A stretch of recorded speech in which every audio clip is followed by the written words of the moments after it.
नमस्कार, आप देख रहे हैं स्वराज एक्सप्रेस। मैं हूं हिना आपके साथ। आइए सबसे पहले नजर डालते हैं आज की हेडलाइंस पर।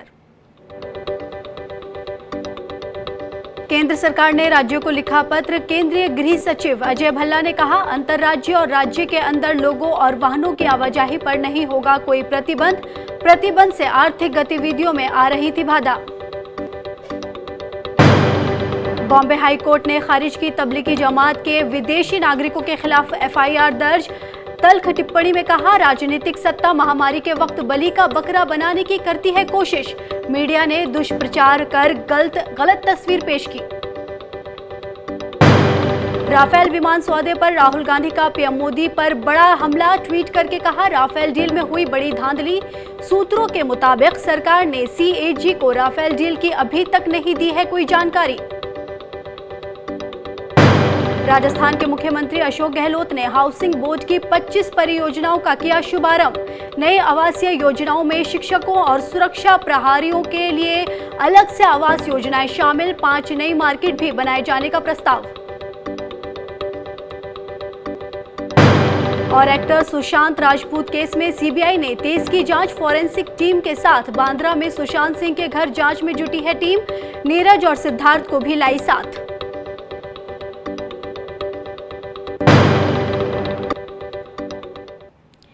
और एक बड़ी खबर है हमारे पास। केंद्र सरकार ने राज्यों को लिखा पत्र। कहा, अंतर्राज्य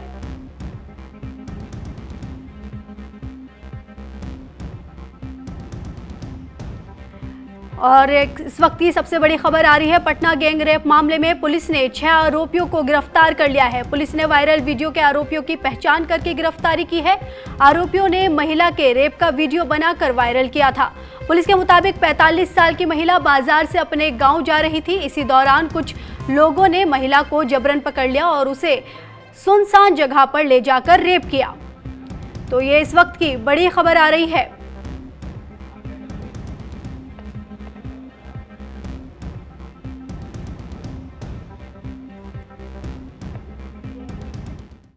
घटना की गंभीरता को देखते हुए हम लोगों ने पूरे मसौड़ी अनुमंडल को मोबिलाइज़ किया और सदर अनुमंडल को मोबिलाइज़ किया। लगभग सभी थानेदार और डीएसपी उस क्षेत्र के मौके पर पहुंचे। मैं और सिटी एसपी भी पहुंचे थे। लगभग 1 से 1.5 घंटे के अंदर उस औरत का वेरिफिकेशन हो गया जिस महिला के साथ उस अपराध के घटित होने की बात उजागर हो रही थी। और उसके बाद तत्काल हम लोगों ने एफआईआर दर्ज किया। कुल 7 अपराधकर्मी थे, युवक थे जिनके द्वारा ये घृणित कार्य किया गया। और इस घटनास्थल का जो पीओ है वो महिला के गांव के नज़दीक ही है और इन युवकों के गांव के नज़दीक ही है। उस पीओ को बाद में हम लोगों ने फिर से रिकन्स्ट्रक्ट किया। रात भर लगभग 8 घंटे के अभियान में हम लोगों ने 7 बजे 6 लोगों को गिरफ्तार कर लिया। और इस पूरे मुद्दे पर बातचीत करने के लिए हमारे साथ पटना से हमारे संवाददाता मौजूद हैं नवेंदु सिन्हा जी। नवेंदु जी, इस पूरी घटना के बाद एक बार फिर से महिला सुरक्षा और कानून व्यवस्था को लेकर सवाल खड़े होते दिखाई दे रहे हैं। बिल्कुल हिना, और पटना में ये स्थिति गंभीर होती जा रही है। देखिए, एक तो कोरोना संकट और बाढ़ संकट से परेशान हैं लोग, और उसमें फिर बावजूद इसके लॉकडाउन अनलॉक होने के बावजूद जो है इस तरह की वारदातों को अंजाम देना ये बड़ी बड़ी चुनौती है और शर्मनाक है। तो उस लिहाज से, लेकिन जिस तरह से घटना ये दुष्कृत्य को अंजाम दिया गया, उसके बाद ये वायरल वीडियो जब सामने आया तो पुलिस फिर जागी और पुलिस सक्रिय हुई। पुलिस में ये है कि पुलिस पर भी दबाव था, क्योंकि अभी बिहार में चुनाव का माहौल है, तो उस माहौल में विपक्ष के हाथ भी एक मुद्दा आ सकता है। तो उस लिहाज से पुलिस सक्रिय हुई और उसने जो है चारों तरफ से दबिश बढ़ाई। और जो घटना हुई थी हिना, वो कछुआरा टोला जो है गौरी चक पटना के पास ही है, सटा हुआ पटना का ये अब एक हिस्सा चाहिए उसको। तो कछुआ टोला के आसपास ये बलात्कार की घटना घटी और फिर उसके बाद पुलिस ने जो छापेमारी शुरू की, वीडियो वायरल जो हुआ उस पर चेहरों की पहचान करके जिन युवकों को पुलिस खोज रही थी, तो वो आखिर में मसौड़ी के आसपास के इलाकों में जहां तहां छुपे हुए थे, तो उन लोगों को पुलिस ने दबिश बढ़ा के पकड़ा है। 6 लोग अभी तक गिरफ्तार किए गए हैं। शुरू में जो जानकारी आ रही थी कि 8 लोग इस पूरे गैंग रेप में शामिल रहे हैं, तो बाकी 6 लोगों की गिरफ्तारी हुई है। पुलिस भी अपडेट कर रही है कि बाकी 2 लोग हैं या नहीं हैं। तो इस आधार पर 8 घंटे के भीतर राजधानी पटना में घटना घटी और शायद ये पहला मौका है कि रेप की किसी घटना को अंजाम दिया गया हो और उसके बाद ये घटना प्रकाश में आई। तो 8 घंटे के भीतर जो एसएसपी बता भी रहे हैं कि इस पर छापेमारी हुई और लोगों की कार्रवाई की गई। जी, बहुत बहुत शुक्रिया नवेंदु जी इस पूरे मामले पर हमें जानकारी देने के लिए। पटना गैंगरेप के मामले का राज्य महिला आयोग ने संज्ञान लिया है। महिला आयोग के अध्यक्ष दिलमणि देवी ने इस घटना की निंदा की है। उन्होंने कहा है कि एसएसपी पटना से बात कर दोषियों की गिरफ्तारी और कड़ी सजा दिलाने का काम महिला आयोग करेगी। बता दें कि पटना के गौरीचक में एक महिला के साथ गैंगरेप की वारदात हुई।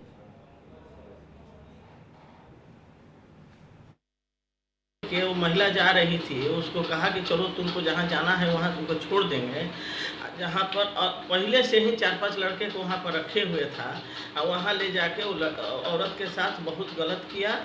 वैसे हम एसएसपी से हम बात करेंगे कि जल्द से जल्द वो लड़का सब पर कार्रवाई हो, गिरफ्तारी हो। हम अपने स्तर से भी उसको हम जांच करवाएंगे, एसपी से भी हम जांच करवाएंगे और वो लड़का को गिरफ्तारी करके कड़ी से कड़ी सजा होनी चाहिए। केंद्र की एनडीए की सहयोगी पार्टी एलजेपी ने इन दिनों बिहार सरकार के खिलाफ मोर्चा खोल रखा है। नीतीश सरकार की नौकरी भर्ती नीति और बिहार में छात्रों और बेरोजगारों के साथ हो रही नाइंसाफी को मुद्दा बनाकर एलजेपी के कार्यकर्ता अब सड़क पर उतर गए हैं। पटना के कारगिल चौक पर छात्रों ने भी एलजेपी कार्यकर्ताओं के साथ मिलकर प्रदर्शन किया और सरकार के खिलाफ जमकर नारेबाजी की।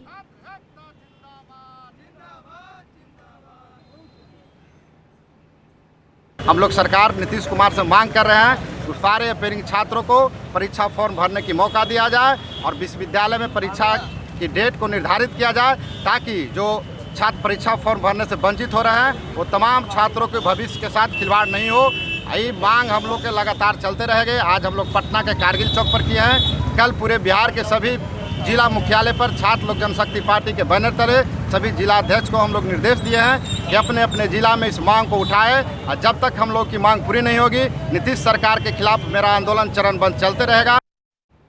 केंद्र सरकार ने राज्यों को पत्र लिखकर कहा है कि अंतर्राज्यीय और राज्य के अंदर लोगों और वाहनों की आवाजाही पर कोई प्रतिबंध नहीं होगा। केंद्रीय गृह सचिव अजय भल्ला ने राज्यों के गृह सचिवों को चिट्ठी लिखकर कहा है कि स्थानीय स्तर पर अंतर और अंतर्राज्यीय व्यक्तियों और सामानों के आपूर्ति श्रृंखला पर प्रभाव डाल रहा है, जिसके परिणाम स्वरूप आर्थिक गतिविधि और रोजगार में बाधा आ रही है। पूरे देश में अनलॉक की प्रक्रिया शुरू हो गई है, लेकिन दुश्मन कोरोना की रफ्तार को रोकने के लिए राज्य सरकारें एक बार सख्ती वाले लॉकडाउन का सहारा ले रही हैं। भारत में कोरोना हर दिन विकराल रूप ले रहा है और वैक्सीन के बिना उसे हराना बहुत मुश्किल हो गया है। इसीलिए अब राज्य सरकारें वीकेंड लॉकडाउन की मदद से जान भी और जहान भी मंत्र को साधने में लगी हैं। इसी के तहत यूपी, पंजाब और हरियाणा में वीकेंड लॉकडाउन लगाया गया है। वहीं चंडीगढ़ में भी सख्ती वाले लॉकडाउन का सहारा कोरोना महामारी को रोकने के लिए लिया गया है। किस राज्य में वीकेंड लॉकडाउन के क्या नियम होंगे वो हम आपको बताते हैं। वीकेंड लॉकडाउन की लिस्ट में बात सबसे पहले यूपी की करते हैं, जहां 55 घंटे का सख्त वीकेंड लॉकडाउन लागू है। आज शनिवार को लॉकडाउन का पूरी तरह से पालन किया जा रहा है। लोग अपने घरों में कैद हैं, दुकानें बंद हैं। पुलिस भी लगातार सख्ती बरत रही है, बेवजह सड़क पर घूमने वालों के खिलाफ कार्रवाई कर रही है। वीकेंड लॉकडाउन 55 घंटे का है, जो शुक्रवार रात 10 बजे से शुरू हो गया है और सोमवार सुबह 5 बजे तक जारी रहेगा। इस लॉकडाउन के जरिए मेडिकल और इमरजेंसी जरूरी सेवाएं जारी रहेंगी, जबकि गैर जरूरी दुकानें, दफ्तर और कार्यालय बंद रहेंगे। कोरोना वायरस की रफ्तार कम करने के लिए पंजाब सरकार ने एक बार फिर वीकेंड वाले दिनों के लिए कड़े लॉकडाउन का सहारा लिया है। इसी के तहत आज पूरा पंजाब बंद है। पंजाब सरकार के आदेश के मुताबिक मेडिकल इमरजेंसी को छोड़कर बिना वजह बाहर घूमने की इजाज़त नहीं है। इसके अलावा सभी गैर ज़रूरी चीज़ों की दुकानें और सेवाएं आज और कल बंद रहेंगी। नए दिशा निर्देशों के मुताबिक बहुत ज़रूरी चीज़ों की दुकानें और सेवाएं सभी दिन खुल सकेंगी। मतलब ये कि मेडिकल से जुड़े लोगों को टेंशन लेने की ज़रूरत जरूरत नहीं है। उनकी दुकानें हर दिन खुलेंगी। मुख्यमंत्री अमरिंदर सिंह ने दोहराया है कि उनकी सरकार जहां जरूरत होगी सख्त फैसले लेगी ताकि राज्य में कोरोना का संक्रमण सामुदायिक स्तर पर ना फैल सके।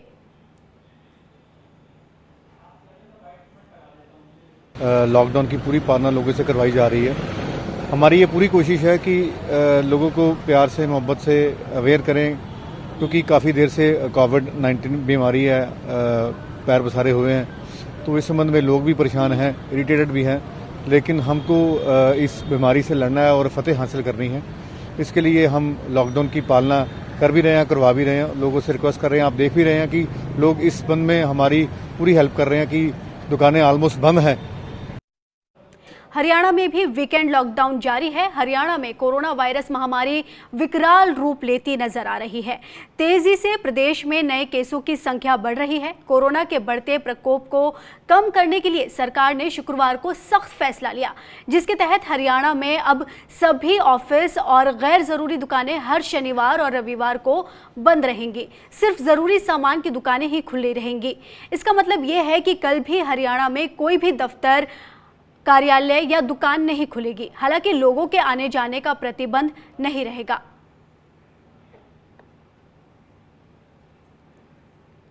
यूपी, पंजाब और हरियाणा के बाद अब चंडीगढ़ में भी कोरोना को लेकर सख्ती बढ़ा दी गई है। कोरोना संक्रमण रोकने के लिए हर हफ्ते के आखिरी दिनों में गैर ज़रूरी सामान की दुकानें अब बंद रहेंगी। शनिवार और रविवार को चंडीगढ़ में भी लॉकडाउन रहेगा। चंडीगढ़ में नाइट कर्फ्यू रात 10 बजे से सुबह 5 बजे तक पहले की तरह जारी रहेगा।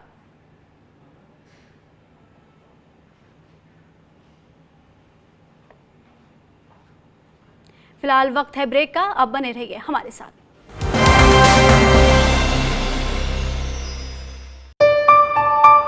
चलो इतिहास के कुछ पन्ने पलटते हैं। चलो उस दौर में कुछ दूर चलते हैं। हो बात ग्वालियर की या हो कहानी मुमताज की, बेगम नवाब की झलकियां या हो बात काले ताज की, हर तरफ पसरा यहाँ इतिहास है। यूं ही नहीं कहते सभी, मध्य प्रदेश तो कुछ खास है। वक्त के निशान।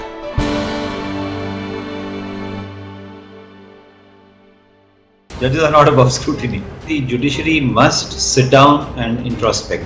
ये जो 8-10 हमारे फंडामेंटल राइट्स हैं, इन पे स्लोली कुछ ना कुछ असॉल्ट हो रहा है और it is visible.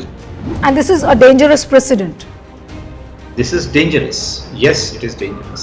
तो कहीं ना कहीं आपको लगता है कि ये गलत है? इतना बड़ा मामला नहीं था प्रशांत भूषण का कि उनको कंटेम्प्ट के केस में और उनको दोषी करार किया। ठीक है, उन्होंने कुछ कह दिया, ठीक कह दिया। बहुत लोग कहते हैं it's not such a big thing कि यहाँ पे पैंडेमिक चल रहा है और आप ये कंटेम्प्ट ऑफ कोर्ट उनके खिलाफ कर रहे हैं। फ्री स्पीच है, उस पर एक बड़ा असॉल्ट है और मनमाने तरीके से कोर्ट्स इस कंटेम्प्ट लॉ को इस्तेमाल कर रहे हैं। Overall there is assault on free speech और उसकी वजह से, इस असॉल्ट की वजह से चिलिंग इफेक्ट आ रहा है।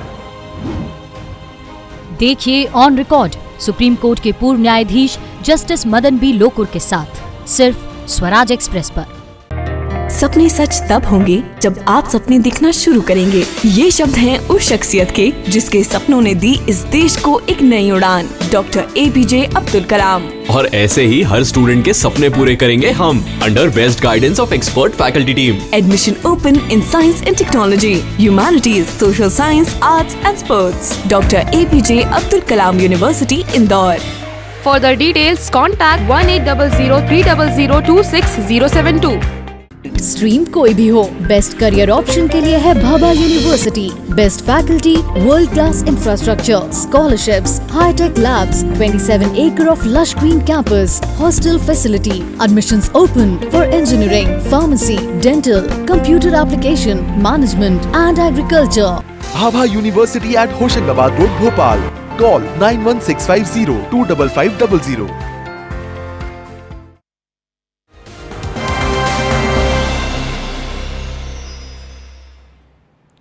स्वागत है आपका ब्रेक के बाद। बढ़ते हैं आगे की खबरों की तरफ। जेईई मेन और नीट की परीक्षाओं को लेकर छात्र बेहद नाराज हैं। छात्रों का कहना है कि पहले नवंबर में परीक्षाएं कराने की बात हो रही थी, लेकिन अब सितंबर में परीक्षाओं का शेड्यूल तय कर दिया गया है। बता दें कि जेईई मेन की परीक्षाएं 1 सितंबर से 6 सितंबर तक चलेंगी। इसके अलावा नीट यूजी की परीक्षा 13 सितंबर को आयोजित की जाएगी।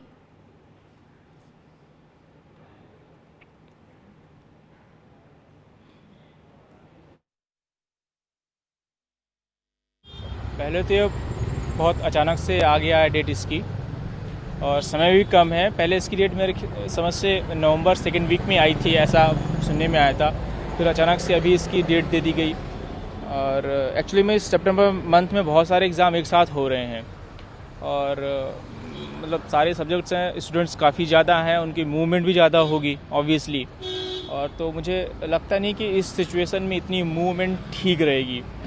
हाँ ठीक है, रिकवरी रेट इंडिया का बढ़ा हुआ है, लेकिन रोज़ के रोज़ नए केसेस भी इतने ज़्यादा बढ़ रहे हैं। तो अभी मुझे लगता है कि अगर थोड़ा समय और देते नवंबर तक कम से कम, तो सही रहता। नवंबर 2nd वीक या इसके बाद एग्ज़ाम होता, जैसे पहले आया था। नोटिस नहीं आया, हो सकता है ऑफिशियल नोटिस ना हो, पर ऐसे सुनने में आया था कि शायद 2nd वीक में हो, तो बाद में भी करा सकते थे। अभी पहले जो टेंटेटिव डेट थे नेट के, वो नवंबर 15 के आसपास था, तो और अब उसे कर दिया गया है सितंबर 16 से 18 और 21 से 25 के बीच में, ऐसे कर दिया गया। तो एक तो टेंटेटिव डेट था वो पहले वाला जो 15 नवंबर को है, जो बच्चों को बताया गया था कि हो सकता है कि नवंबर में आपकी परीक्षा हो, तो बच्चे उस हिसाब से तैयारी करने की कोशिश कर रहे थे, क्योंकि अब शुरू किया था उन्होंने, क्योंकि लॉकडाउन के बीच में ठीक से तैयारी नहीं हो पाई होगी बहुत सारे बच्चों को। क्योंकि मैं यहाँ हूँ दिल्ली में रहते हुए मेरी तैयारी अच्छे से नहीं हो पाई है, तो बाकी जो बिहार, असम और उड़ीसा के एरिया वाले जितने भी स्टूडेंट्स होंगे उनका क्या होगा।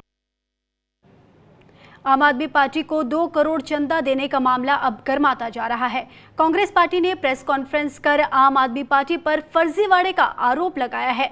दरअसल शुक्रवार को दिल्ली पुलिस की आर्थिक अपराध शाखा ने आम आदमी पार्टी को 2 करोड़ रुपए का चंदा देने के मामले में मुकेश कुमार और सुधांशु बंसल को गिरफ्तार किया है, जिसके बाद विपक्षी पार्टियां आम आदमी पार्टी पर हमलावर हैं।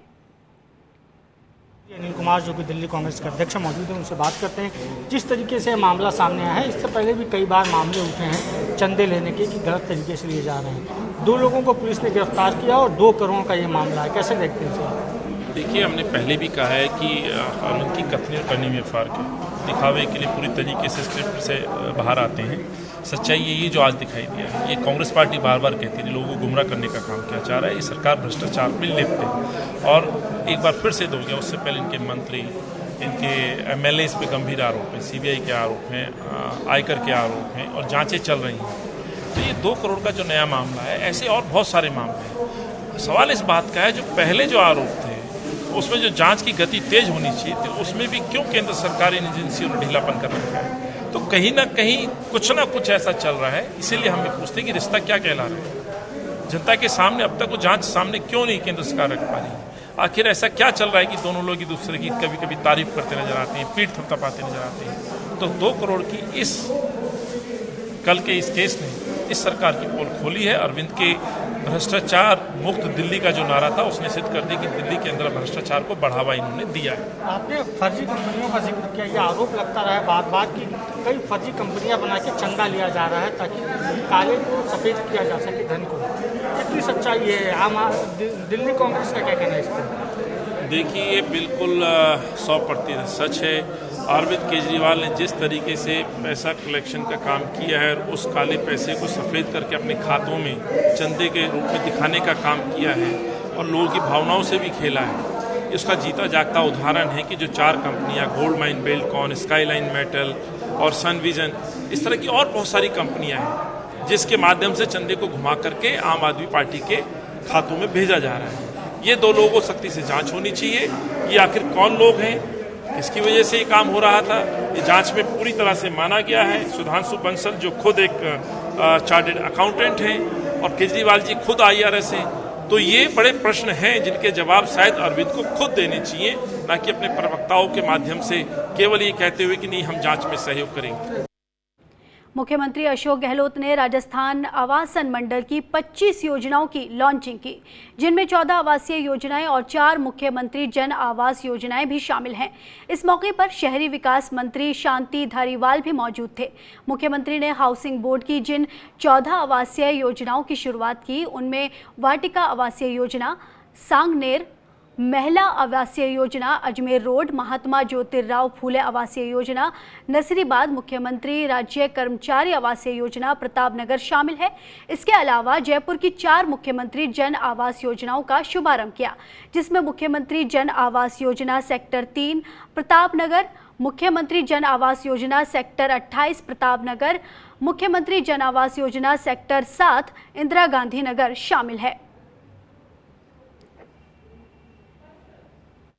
अब एक नई शुरुआत जो की गई आपने, मैं समझता हूं कि 50% छूट दी गई,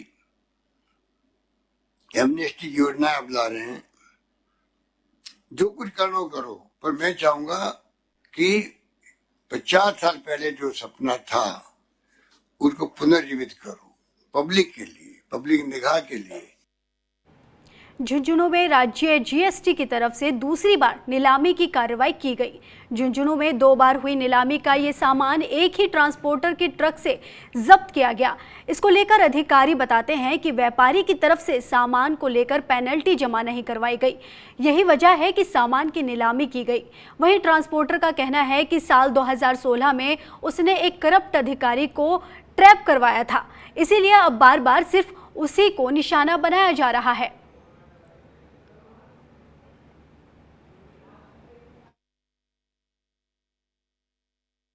जो वाहन मालिक था, वाहन मालिक के द्वारा उस पे जो शास्ति आरोपित की गई थी, फाइन आरोपित किया गया था 1,55,000 प्लस रुपीज़ उनके द्वारा पहले ही जमा करा दिया गया है और उस गाड़ी को रिलीज़ कर दिया गया है। और चूँकि गुड्स के रिगार्डिंग कोई भी पेनल्टी, टैक्स वगैरह आज दिनांक तक जमा नहीं कराया गया है, इसलिए विभागीय प्रोविजंस और विभागीय नियमानुसार इसकी आज नीलामी की जा रही है।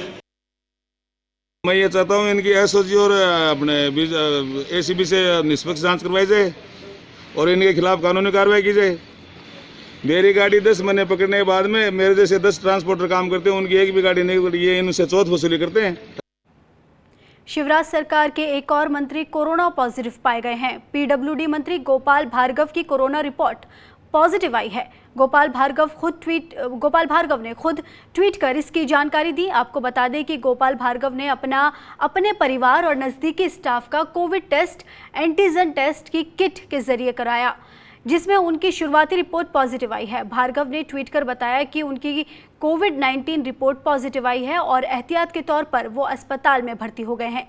साथ ही उन्होंने संपर्क में आए लोगों से जांच करवाने और होम क्वारंटीन होने की सलाह दी है।